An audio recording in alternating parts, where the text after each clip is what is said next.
Namaste. Welcome, everybody. We're a little early tonight, a couple of minutes early. We thought that would be a good time to kind of grab people if they're just coming on before we start service. And we always like to just kind of have the clergy just kind of say hello and welcome any of our viewers. So, Sister Chris, why don't you start us off? Blessings, namaste. Wonderful to have you with us tonight. It's always a blessing to come together with you all and with the beautiful Darshan Guardian team. Awesome. Rev to the max. Hello, everyone. Assalamu alaikum. Thank you for joining us. Thank you for being here with us tonight. We feel your presence and it's so appreciated. Sister Fran.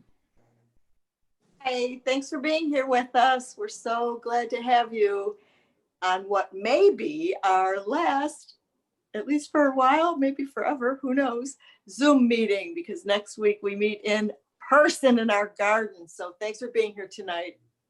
Yay. Rev Mary. Namaste. So glad to have everybody here. Very excited that we will hopefully be in the garden from next week on. Miss you guys so much. It's going to be great to see you in person and we can namaste and bow from 6 feet away. Yes, sister. Yes, indeed. Yes. So we're going to make these announcements later on, but we just wanted to kind of remind people that we need you to bring lawn chairs.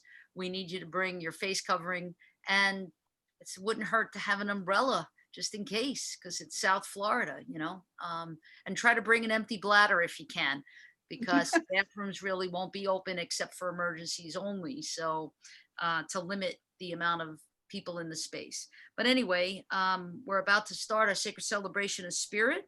So excited that you're with us. And here we go. Sister Chris?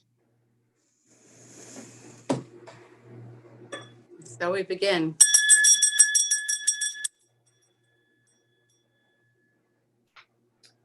Namaste. Om Tat Sat. Thou art that. We acknowledge the presence of Brahman, Krishna, Buddha, and Ram.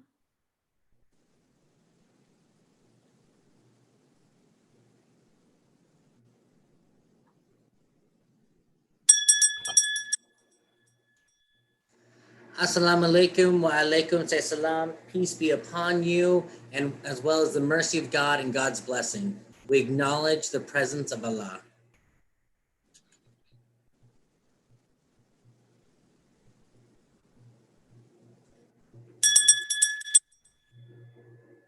Shalom. Peace be with you. Acknowledging the presence of Hashem and of Shekinah.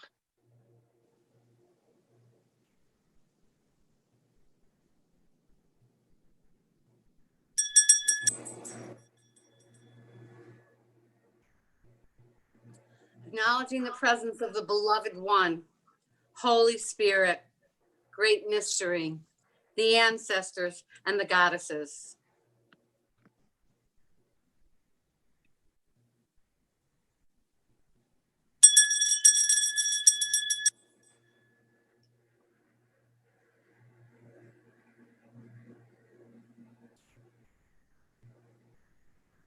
Acknowledging the presence in the forces of light, the angels, the guides, acknowledging the elemental forces of wind and the earth, water and fire, and the powers within and around us.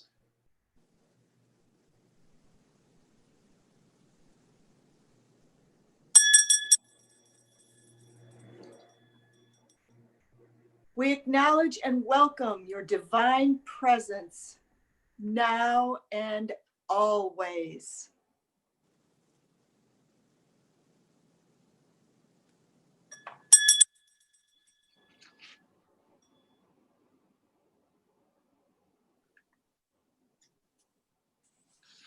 Our call to worship reminds us why we are here tonight. to celebrate, explore, and develop an interfaith experience and join together in sacred celebration of spirit. We welcome you to the Darshan Center for Spiritual Evolution, where our vision is attuned to a higher awareness of oneness. This house of worship is an interfaith and interfaith sacred space for all people to heal, grow, learn, and develop a spiritual consciousness that celebrates the manifestation of the divine in all things. This spiritual community is one of inner faith exploration, embracing all faiths that are affirming and positive, affirming and adhering to the highest spiritual goal of be good and do good. The major tenet of this spiritual community is that there is one infinite, all powerful, all knowing, ever present divine source that moves in and around all that is seen and unseen. We affirm that this divine source is called by many names and is beyond name and form, and recognize that while there are many paths that lead to enlightenment, each person is on their personal journey to the awareness and understanding of the divine. We believe that we are spiritual beings having a human experience and that we are spiritually evolving in this lifetime. We declare that enlightenment is possible in the here and now, and that this enlightenment can offer us joy everlasting. We know that living in the present moment and recognizing the true I am, which is our divine nature, is where enlightenment lies.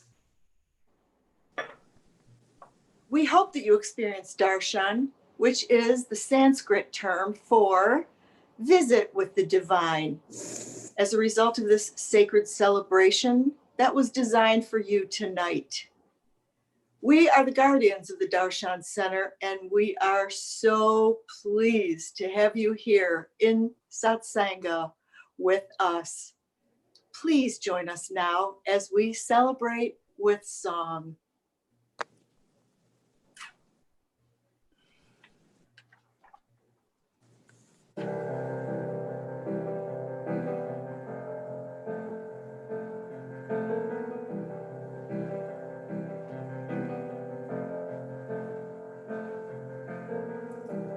Imagine there's no heaven. It's easy if you try. No hell below us. Above us only sky. Imagine all the people living for today. Imagine there's no country. It isn't hard to do. Nothing to kill or die for. And no religion too. Imagine all the people living life in peace. You may say I'm a dreamer, but I'm not the only one. I hope someday you'll join us, and the world will be as one. Imagine no possessions. I wonder if you can. No need for greed or hunger. Brotherhood of man. Imagine all the people sharing all the world. You may say I'm a dreamer, but I'm not the only one. I hope someday you'll join us, and the world will live as one.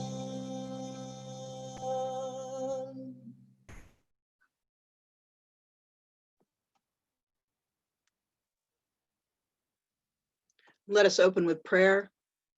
Mother God, Father God, Great Spirit, we thank you for the opportunity to meet. We have imagined a world of peace. We have imagined a time when we will be together, and it's coming soon. Let us continue to imagine. Let us continue to dream. Let us know that you are always here by our side. Let us open ourselves in our vulnerability, in our humanness, in our connectedness. Let us open ourselves to the message we're about to hear tonight. Let us open our minds and our hearts. Let us open our beingness to help one another. And we thank you again for this wonderful night and for this community that we hold so dear, that has faithfully been coming week after week to join us here. And we say, Amen, Amen, Aho, Ashe, blessed be, and so it is. Om, Shanti, Shanti, Shanti.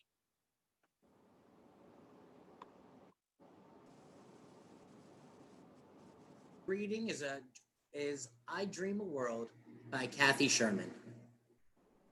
I dream a world where all are one, and friends join hands across the nation. I dream a world where children are safe, and all creatures of earth rise together. And I know it can be. Will you join me? It's a dream for a moment in time. Come dream a world. I dream a world where divisions are ended and songs ring out songs of healing. I dream a world where all voices are praying and they're saying that love is the only answer. I can feel my heart pounding with the pulse of Spirit's call. I can feel the hope stirring for all creation. I imagine a planet so fragile, so lovely, wrapped in a mantle of peace.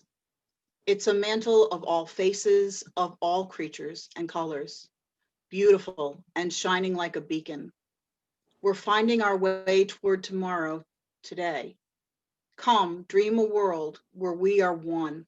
Let us live, let us dream for that purpose.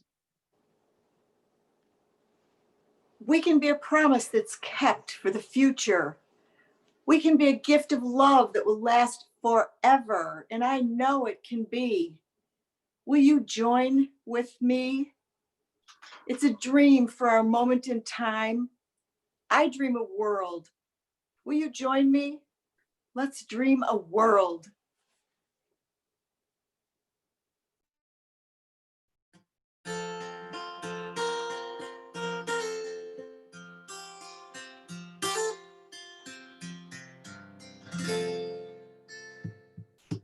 Make me a channel of your peace. Where there's despair in life, let me bring hope. Where there is darkness, only light. And where there's sadness, only joy. Oh, Master, grant that I may never see so much to be consoled as to console. be understood as to understand, to be loved as to love with all my soul.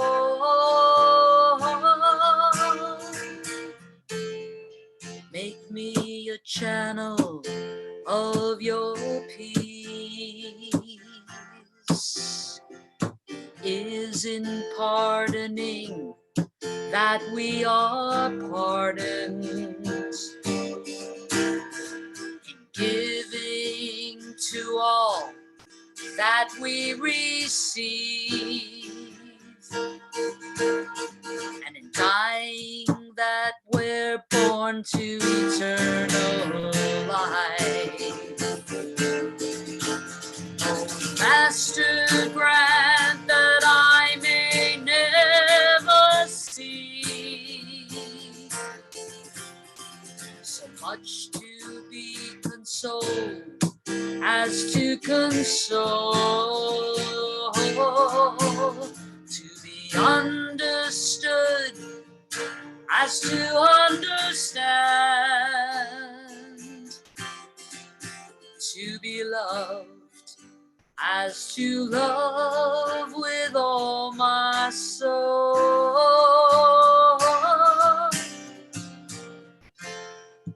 Make me a channel of your peace. Where there's despair in life, let me bring hope. Where there is darkness, only light. And where there's sadness, ever joy.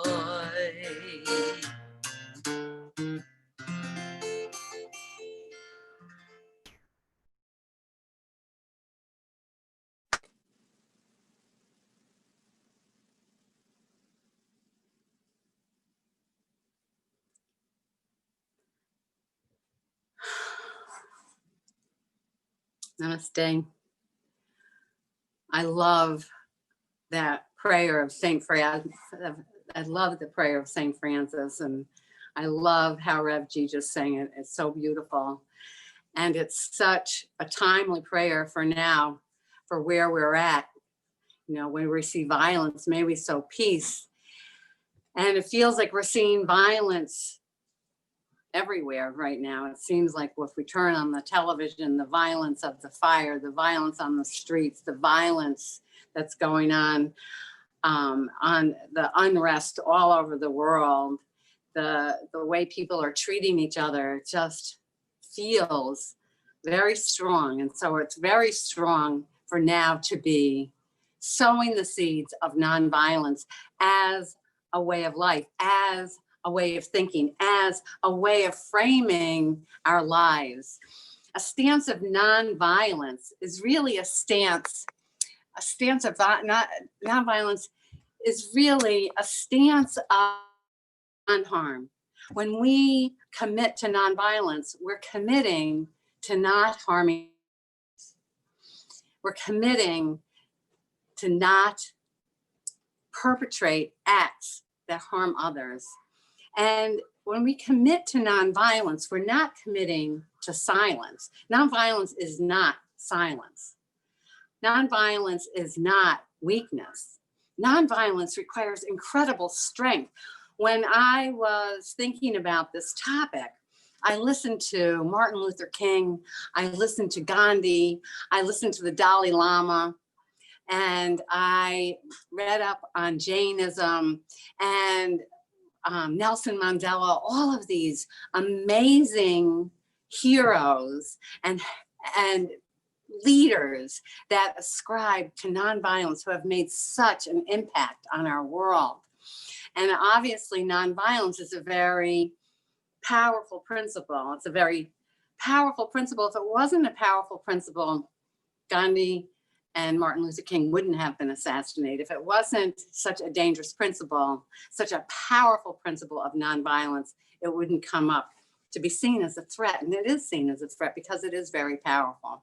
And in these times, we see so much division. I know that I really avoid the political discourse because the anger on both sides is so disturbing to me. And I don't want to tip the tension into greater violence, greater reactivity. Nonviolence is very hard when we're very angry. I know that for myself, I did activism for years. I did civil disobedience for years. I protested nukes. I protested the violence against women. And I found myself getting angrier and angrier. And while I practiced nonviolence in these protests, while I practiced nonviolence in going limp, in passive resistance, and in not resisting arrest, and laying down, all of those principles of passive resistance. But in my heart, I wasn't nonviolent. In my heart, I was having images of anger and violence myself. And I became to realize that nonviolence goes beyond action. To take a stance of nonviolence, we need to take a stance of nonviolence in our thoughts, in our speech, and in our actions. Nonviolence is a philosophical stance that goes to all areas of our life.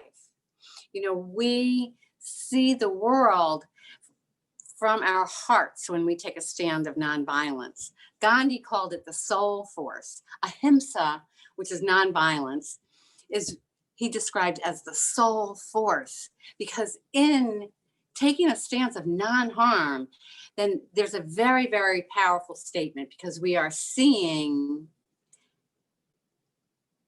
the divine in all. When we see the divine in all, when we recognize ourselves in all, and we take a stance of non-harm, we're saying we're not going to harm ourselves or others or the planet. The Jains are really inspirational in ahimsa, in nonviolence. The Jains came into being around Hinduism, thousands of years ago, and took the nonviolent stance of Hinduism a step further into the belief that no living organism should be harmed. So devout members of the Jain philosophy will wear masks so that they don't kill microbes that they're inhaling. They will sweep the path in front of them so that they don't step on any bugs. They won't eat root vegetables because of their perceived injury to that being. And in Jainism,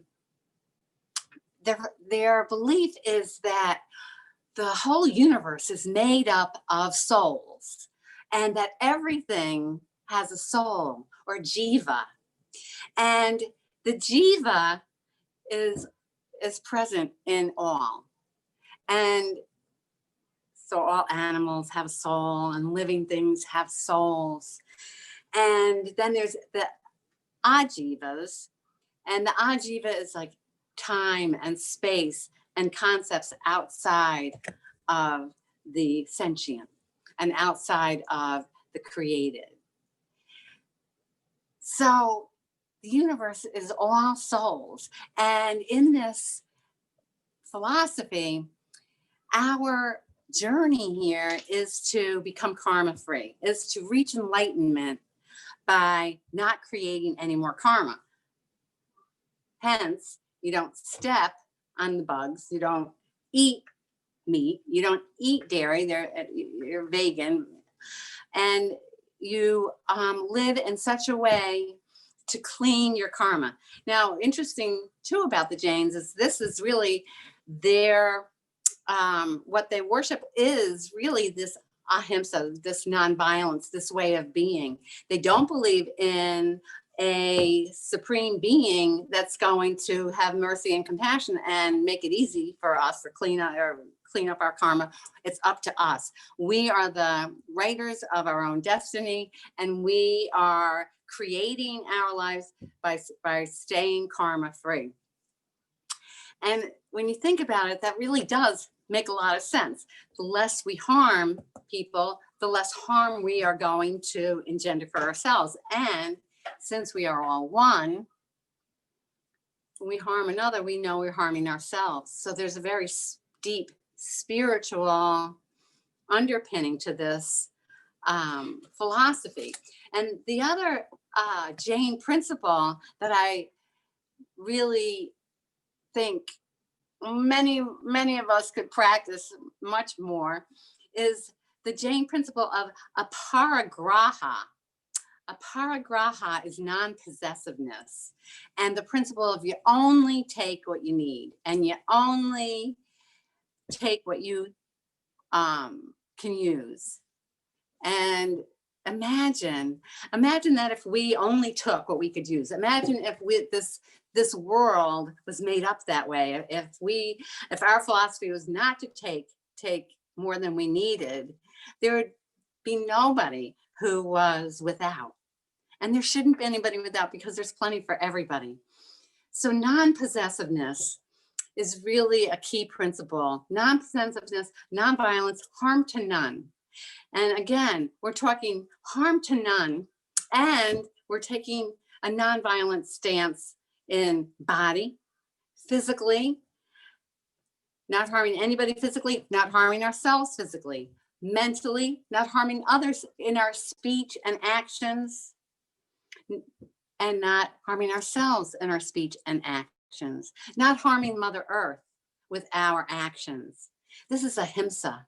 This is the spirit of nonviolence. And nonviolence isn't passive, and it isn't staying silent. Nonviolence is about resistance in a way that engenders love. You know, nonviolence has been very effective in the world, and it has always brought something, never takes away. It brings something, it brings goodwill, it brings openness. It's very hard to shift our thought process and live from our soul force when we are bombarded daily with so many harsh realities. And there's a great power in going deeper and going deeper. You know, part of what I've been realizing is I'm kind of living like an ostrich. I hide my head in the sand way too often. I find myself so avoiding the news, so avoiding getting involved in discussions, because I feel like there's a tipping point, and we're right at that place where we're going to tip into a conflagration. You know, that there's so much tension. And I hear it on both sides. I hear so much divisiveness. I hear my friend's nephew was just assaulted for wearing a Black Lives Matter hat. For wearing a hat that said Black Lives Matter, and the whole Black Lives Matter movement, which is so sad that we need a Black Lives Matter movement, because oh my gosh, Black lives are essential to our lives. Black lives are our lives. We all link back to Africa. We were all Black ourselves at one point in time. And Black lives have contributed to our spirituality, our culture, our country, our lives, our families. It's just so sad to me that we live in this time. And then for other people, my husband was attacked. Well, I won't even, well, I know somebody who was attacked for wearing a MAGA hat. And I know somebody who was attacked for their stance on the their gun, the gun laws. People are attacking people for their political views. People are attacking each other for their beliefs, and the ability to agree without disagreeing seems to be going out the window these days. There's more and more people who are taking sides and polarizing, and a stance of nonviolence, a stance of non-harm, a stance of nonviolence and ahimsa means that everybody is respected no matter what their views are, that all points of views are valid, that everybody has a right to their point of view, and that we're not here to hate each other for our points of view. And it's a really serious issue. I hear people all the time saying that one of their biggest fears is that they're losing their compassion. They're losing their love for humanity right at this time. And the principles of nonviolence is that we reject the act, but we don't reject the actor. We reject the behavior, and it's usually behaviors of others causing violence to others. We reject that behavior, but we don't reject the actor. When we stand in the face of hate, we see the trauma behind it, and we see the self-hatred behind it. And the self-hatred seems to be at the core of so much hate. So much hate is self-hatred turned to outwards. And it's really very sad. I heard Jane Fonda being interviewed recently, and she was saying how she sees, she very much is vocally opposed to a lot of the political climate that's happening. And she says she sees them all as injured little boys, and that she sees the trauma. And whoever we are opposed to, and really we're all one, so the opposition is really an illusion. But whoever that is, we want to go deeper, and we want to hold space without violence and hatred. Now, Martin Luther King talked about the harnessing and the intentional harnessing and use of anger can be very, very powerful force.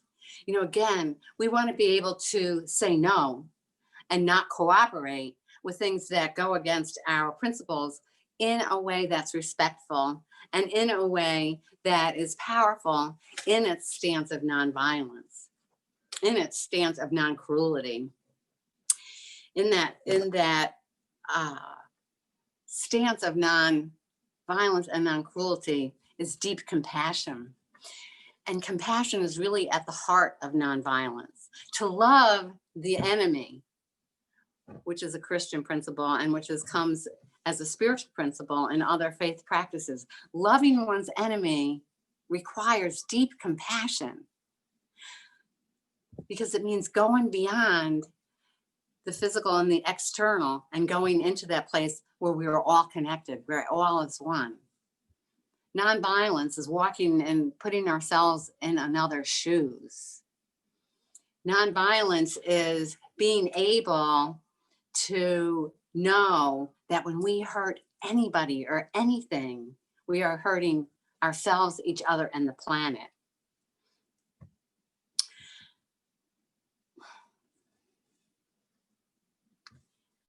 When we look at fellow human beings, how can we fail to see sisters and brothers and mothers and fathers?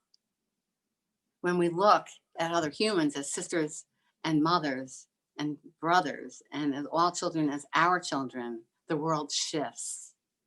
The world shifts when we look through this soul force and through compassion and through putting ourselves in others' shoes.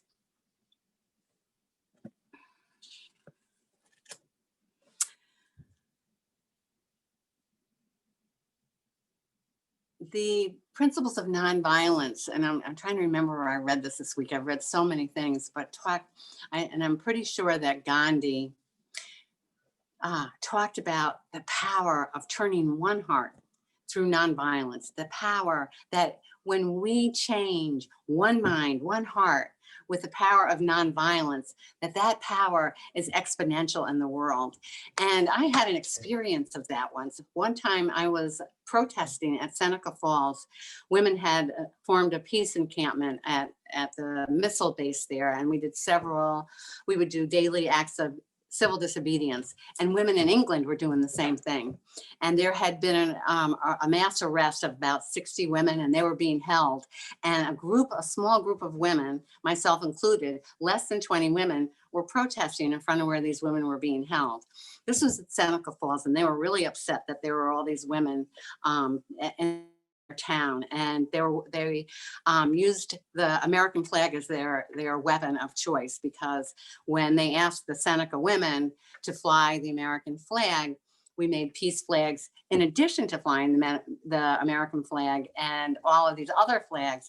And so they shipped in all these American flags, and they literally hit women with flags. I was in a car that was being rocked while they beat on the car. And at this point in time, after this arrest, there were about 15 to 20 of us on the lawn and in a circle, singing, chanting, protesting, and townspeople started to come. And the only thing dividing us from the townspeople was like a driveway, and the townspeople kept coming.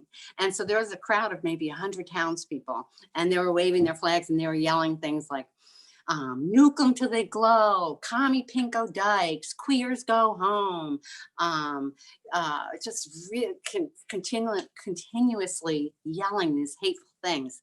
And the speech got more and more hateful and more full of slurs.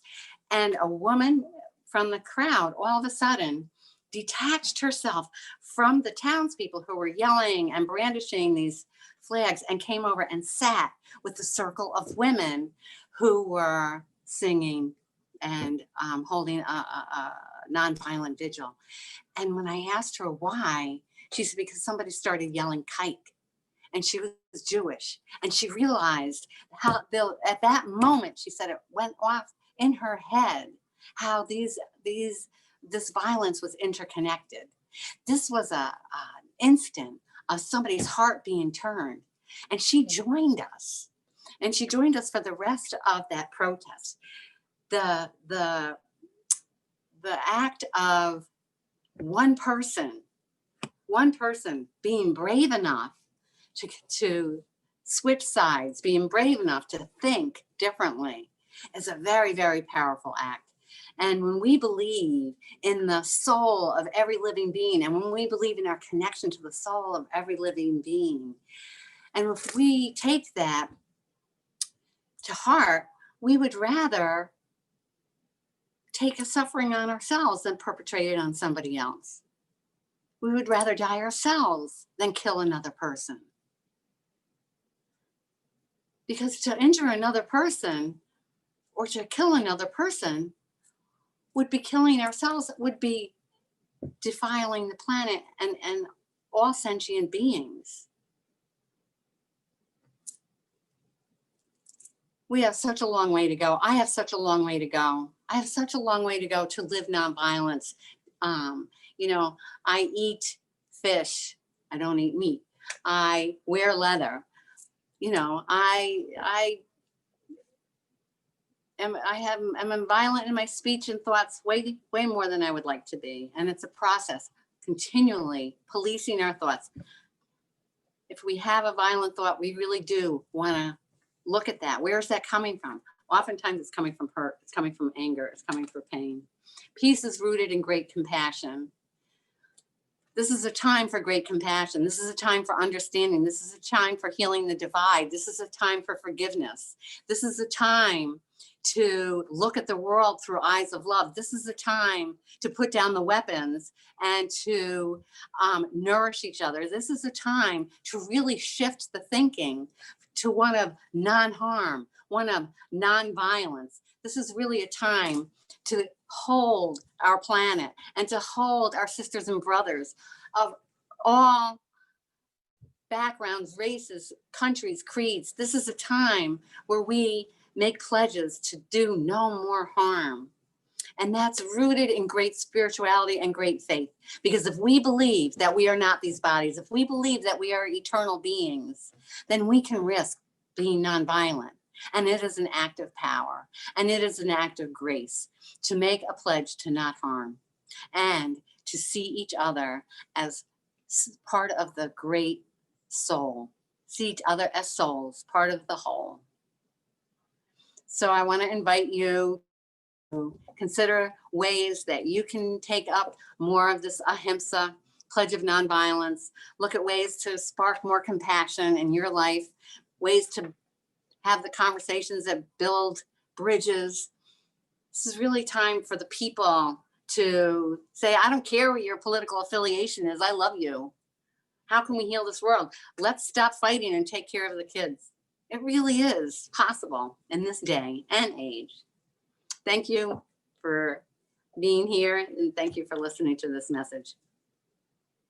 I want to invite the rest of the clergy on to please come and add their thoughts on this topic of nonviolence.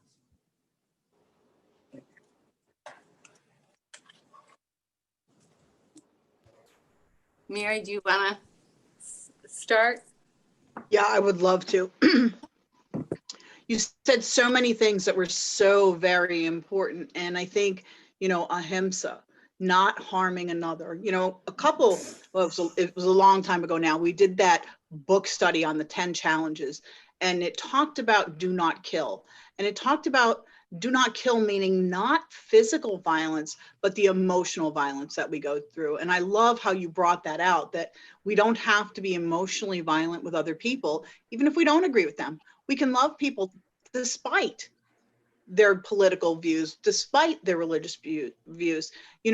We have to recognize that we are those other people. It's so important, I think, to know the difference and to recognize that we can hold people accountable for their actions. But like you said, you can hate the act, but not the actor. We have to love these other people, and we know that hurt people hurt people. And so we need to recognize the sadness and the fear in others that are really just reflections of ourselves. We are all, we are connected, we are not separate. And so when we see fear in another person, we have to recognize that fear within ourselves. And I love what you said about nonviolence towards self. I know so many people who hurt themselves over and over and over, and they don't even realize they're doing it. They do it with, addictions. They do it with bad habits. They do it with all kinds of things. And so I love this message of being kind and gentle and compassionate with ourselves and with one another. So thank you so very much, Sister Chris. Thank you.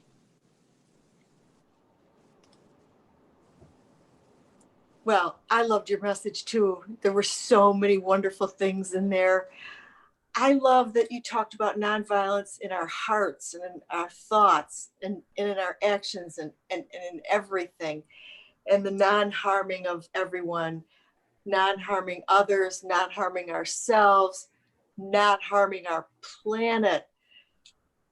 And we forget, I think, sometimes that when we are angry with others because of their political views or because of the harms that they create or the hate that they have, that we too are being violent. That's violent. And we need to remember that and stay away from it. I loved your story about when you were in the protest and the Jewish woman joined your side. Oh my God, that must have been a wonderful moment when she realized, that hate against anyone is the same as hate against anyone else. And that was probably in the whole protest the most valuable thing that happened all day, I'm guessing. And I've done a lot of protesting myself, so I'd love to have been there. So thank you so much, Sister Chris. Thank you. Sister Chris, wonderful message. I mean, you just left me so inspired and just wanting to really pay attention more to my actions. Because, you know, I too have a lot of work to do. And, you know, I think all of us do. And I think the important thing is that we are aware of that and we are working towards it. You know, I am very much like you. I try not to watch the news at all right now. I've been trying to stay off Facebook because it's just been making me so uncomfortable. You know, like the political climate that we're in right now, you're seeing families break up. You're seeing friendships from years stopping. Like I keep seeing people that posting like, this is my view, and if you don't agree, you can defriend me. And I'm just like, why? Like it's so sad to me that there seems to be such a lack of respect for other people and their views. And you know, I may not have, you know, agree with a lot of people, but I will still respect you as a human being because I want to be respected too. But I mean, I should probably get more involved. I don't know if, you know, being completely eyes covered is a good thing. And you mentioned that as well. And it's hard. It's hard to find that balance between being non-violent and not letting your humanness, your anger take you to that point. And I think that really is the challenge that you were talking about. And so just thank you so much for bringing that awareness to us. It's awesome. Thank you.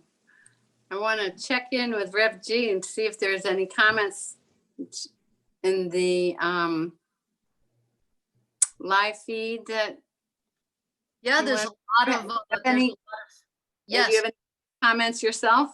I don't have any comments because we're really pressed for time, so I'm not going to comment. But what I'm going to do is read the comments to you from the comment section. So beautiful message. Thank you, Sister Chris, from Reverend Sue. Rabbi Rain,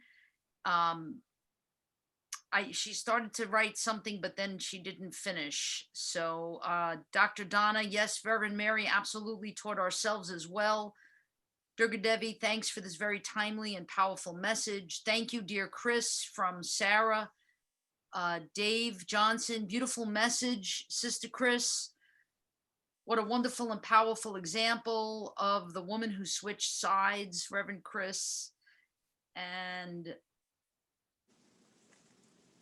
yeah, so I don't know. There's a lot of other really beautiful comments. Violence is because we have forgotten that we are one, paraphrasing Gandhi, Vern says. Here's Rabbi Rain, doing same-sex marriages in New Paltz years ago with a rifle aimed at her, with state police guns aimed at that rifle toward me, that it is not the way. Reverend Sue, paying attention to the news and maintaining my peace makes me work much harder in my spiritual practice. Michael says, thank you, Sister Chris, perfect message for our world. That's actually from Honey. And eyes covered defies our quest to be aware, Vern says. Yeah. Thank you for reading those. Thank you for reading those. So I'm wondering if we want to go right to announcements, or do we have time for a brief meditation? I realize that it's 7:17. So I'm going to the lead clergy, Rev G, to guide me here. Why don't you give us a 2-minute meditation? 2 minutes, I'd love to, okay. So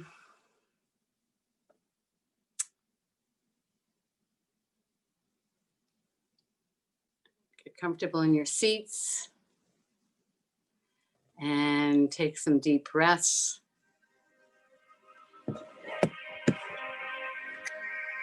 And find yourself centered in your heart space.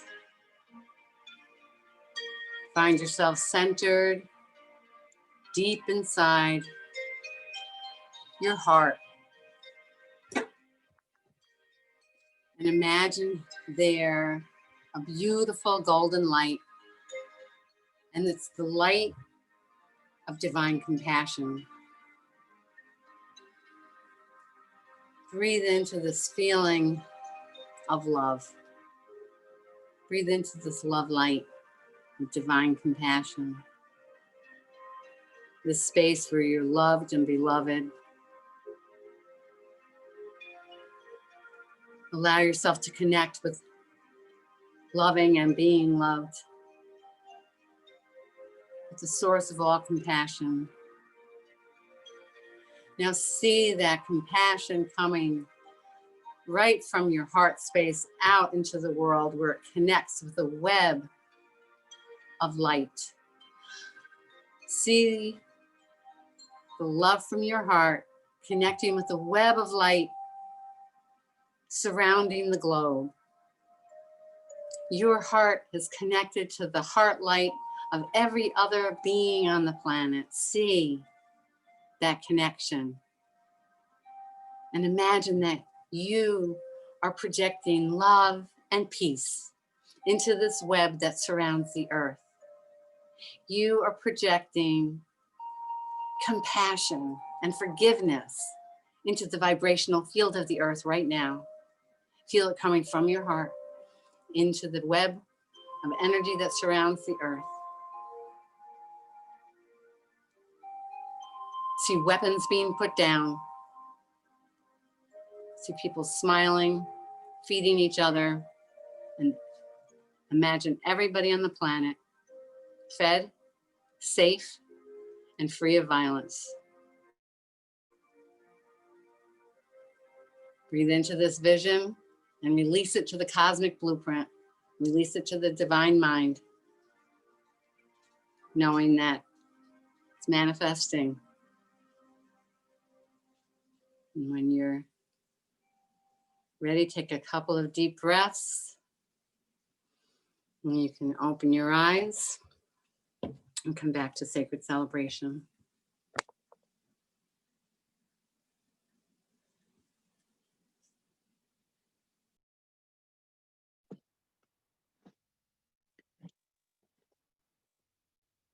Dear spiritual community, we know that this pandemic has been trying for all of us.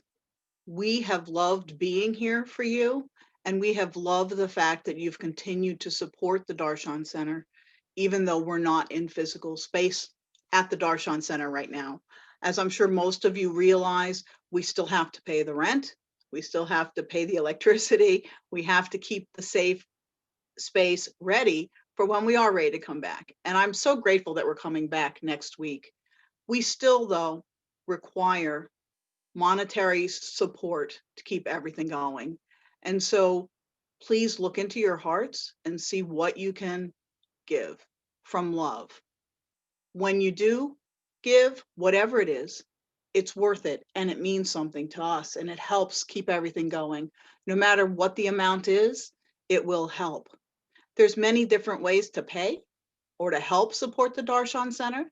And the first one is to go to the PayPal me/Darshan Center. All you have to do is put that in and it will give you the opportunity. And if you're going to give through PayPal, please do it through friends and family. That way it doesn't take money out to pay for the fees. We really appreciate that. We also have Venmo. That is Venmo at Darshan Center 840. And so you can go to Venmo if that's more convenient for you. And one of my favorites is Cash App. Cash App is so easy. So that little $ is called a cash tag. So cash tag Darshan Center 840. So I just learned that was cash tag. So anyway, please, please, please continue to provide your loving support, and we cannot wait to be with you next week.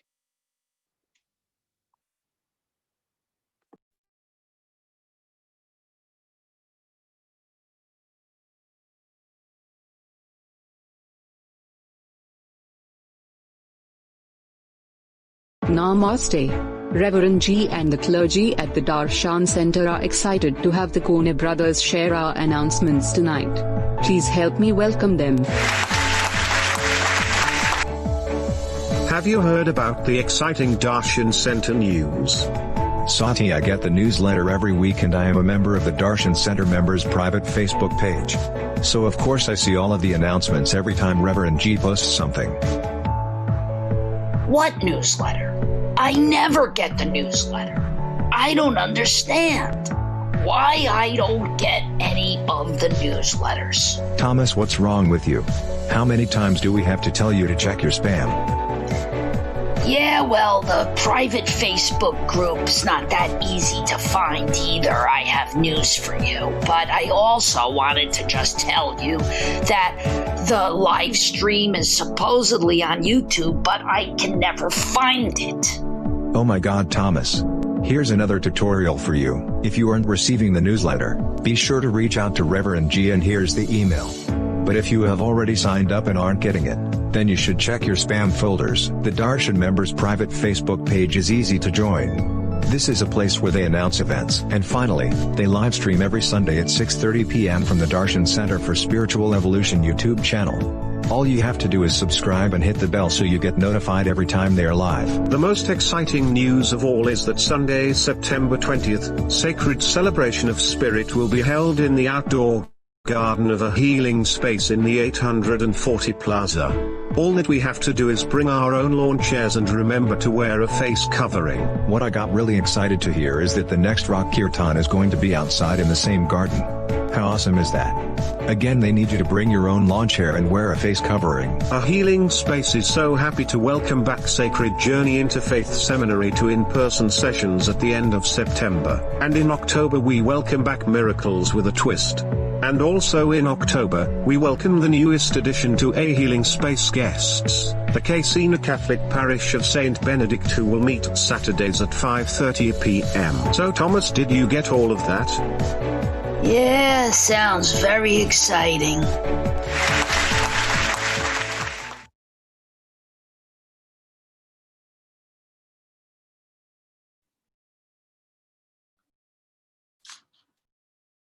So we hope that you enjoyed the Gunas. That's the three Guna brothers, and it's based on a Hindu story, and not even a Hindu story, but a Hindu Vedantic philosophy, that there are three types of ways of being in the world: Sattvic, Tamasic, and Rajasic. And Sattvic is peace, love, joy, just like Sister Chris was teaching us tonight, to be sattvic in nature. Tamasic is the kind of, get over, lazy, rather put my head in the sand kind of guy. And Rajasic is the do. At any given time, we're probably all three of those personalities, but to be sattvic, and that's why we call him Sati Guna, and Tamas and Raj Guna. But to be sattvic in nature is our goal. And so let's pray. Creator God, Spirit, you who are always with us in everything that we do, in everything that we taste, touch, know, sense, feel. Help us to know that we are not separate from each other. Help us to know that we are one. Help us to know that we are all of one source, made up of the same ingredients as you, God. When we know that, when we know there's no separation, then and only then can we find peace. And together we say, Amen, Aho, Ashe, blessed be, Om, Shanti, Shanti, Shanti. And I'm going to ask Sister Chris to join me inside here for a moment.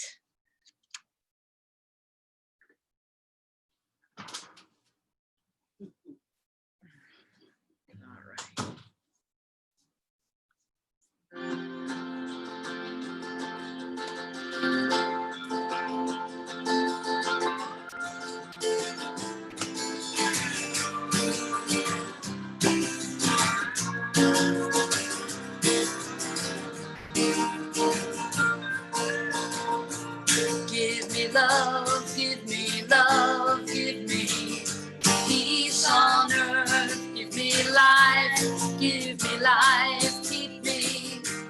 free from birth. Give me hope, help me cope with this heavy load.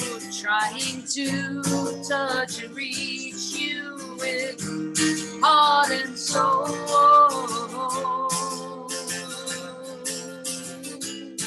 My Lord, please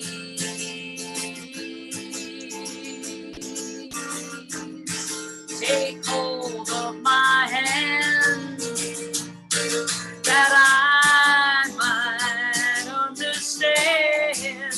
Won't you please, oh, won't you give me love and give me love, give me peace on earth, give me life, keep me free from birth, give me hope, help me cope with this heavy load. Trying to touch and reach you with heart and soul.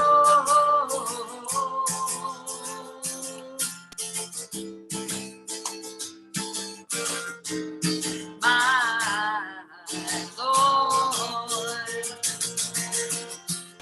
please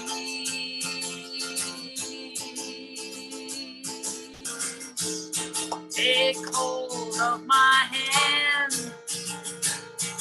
that I might understand. Won't you please, oh, won't you give me love and give me love, give me peace on earth, give me life, keep me free from birth, give me hope, help me cope with this heavy load. Trying to touch and reach you with heart and soul.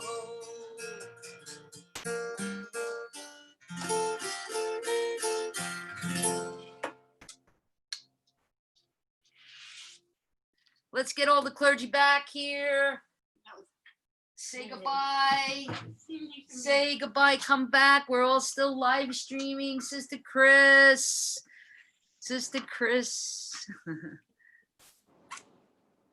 There she is. Awesome. Thank you all for watching us. And we love you all. And we will see you next week together. Yay, We're can't all wait to together. see you. Yay, in the garden. Namaste, 6 feet away. All right. Love you all. Namaste. Bye.